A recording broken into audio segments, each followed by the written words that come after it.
Junior চিকিৎসকদের জনতার মতামত রাজপথে আদালত কর্মসূচি। অভয়া ক্লিনিকের পাশাপাশি এই কর্মসূচি জুনিয়র চিকিৎসকদের। সাধারণ মানুষের থেকে মতামত নেবেন চিকিৎসকরা এবং জুনিয়র চিকিৎসকরা 5 দফা দাবি ঠিক কিনা মতামত নেবেন তারা। বিকেলে মানববন্ধন কর্মসূচির ডাকও দেওয়া হয়েছে চিকিৎসকদের পক্ষ থেকে। মানববন্ধন করে জাতীয় সঙ্গীত গাইবেন আন্দোলনকারীরা। রাত 12টায় অভয়ার রাত কর্মসূচিও রয়েছে চিকিৎসকদের পক্ষ থেকে। সেই কর্মসূচির ডাক দেওয়া হয়েছে।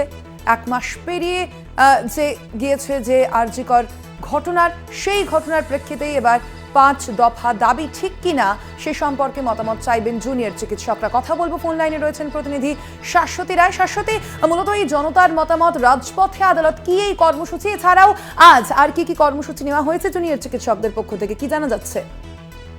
তো জুনিয়র ডাক্তার ফ্রন্টের তরফ থেকে যে সিদ্ধান্ত নেওয়া হয়েছে যে আজকে অভয়া ক্লিনিকের সঙ্গে সঙ্গে তারা জনতার মতামত রাজপথে আদালত এই কর্মসূচি শুরু করেছে এবং সেখান থেকে রাজ্যের 30টি জায়গায় এই কর্মসূচি চলবে অভয়া ক্লিনিকের সঙ্গে।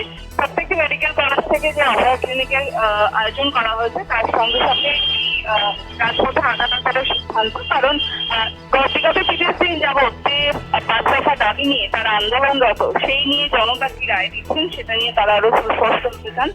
সেই কারণেই এই কর্মসূচির ডাক দিয়েছেন তারা। কারণ পূর্বে একাধিক যে কর্মসূচি জুনিয়র ডাক্তারদের তরফ থেকে নেওয়া হয়েছিল সেগুলোতে সাধারণ মানুষ স্বতঃস্ফূর্তভাবে অংশগ্রহণ করেছেন।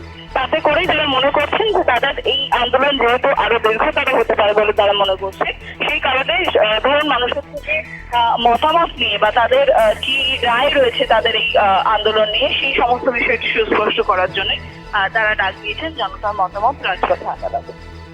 একদমই ধন্যবাদ তোমায়। আমরা কথা বলছিলাম, ফোন লাইনে ছিলেন প্রতিনিধি শাশ্বতী রায়।